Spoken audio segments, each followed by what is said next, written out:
Hi there, I'm Jay Malone, this is Jay Hayden, and this is Rapid Fire Tabloid News. A show here on the Shit Talk Daily Network where we take a scalpel to celebrity news and pull out all the ooey gooey goodness. It's like 2.5 minutes of masturbating in the dark with a hand that's gone to sleep while whispering sweet nothings into your own ear via Bluetooth.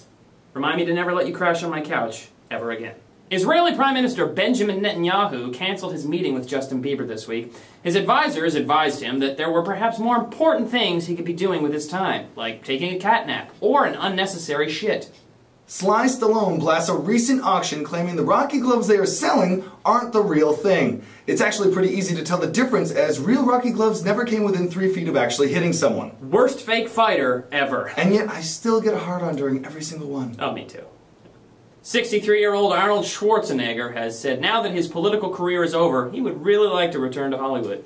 Unfortunately for Arnold, the movie's Bucket List and Grumpy Old Men have already been made. Jen Sturger, the woman who accused NFL star Brett Favre of sending her lewd text messages, says she isn't a gold digger and hasn't made any money off the entire ordeal. Unfortunately, Brett used a BlackBerry camera to immortalize his balls, and the pictures were just too pixelated for her to sell. Dude, you've got to go with the iPhone when taking snapshots of your nuts. No question, much easier to crop. Or enlarge, as the case may be. Whatever.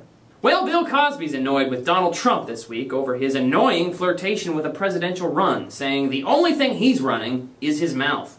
Trump immediately shot back by purchasing and then burning every single pudding pop factory and then banging Felicia Rashad. Manny Ramirez retired from baseball this week rather than go through the hassle of being suspended 100 games for yet another round of performance-enhancing drugs.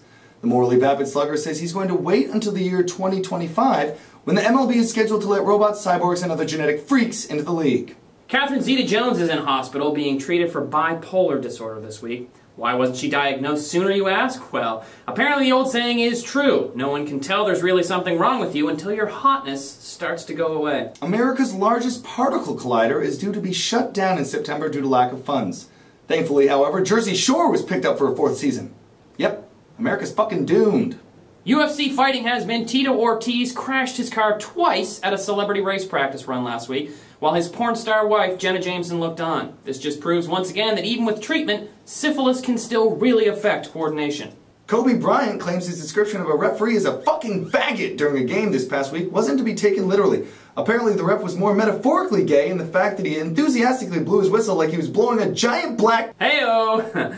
Kim Kardashian and Armenian people everywhere were really upset over the reality star being put on the cover of the Turkish version of Cosmo magazine. The Armenians were upset over the use of the pic during the month that marks the Turkish genocide of their people, while Kim was just pissed because they forgot to Photoshop her ass into a more human size. Tough to say who has the more valid point on that one. Well, it would be tough if you had no idea what genocide actually meant. Which I do not. Big surprise. Eddie Murphy stated he is all Shrek'd out this week and will not participate in any more of the wildly popular animated films.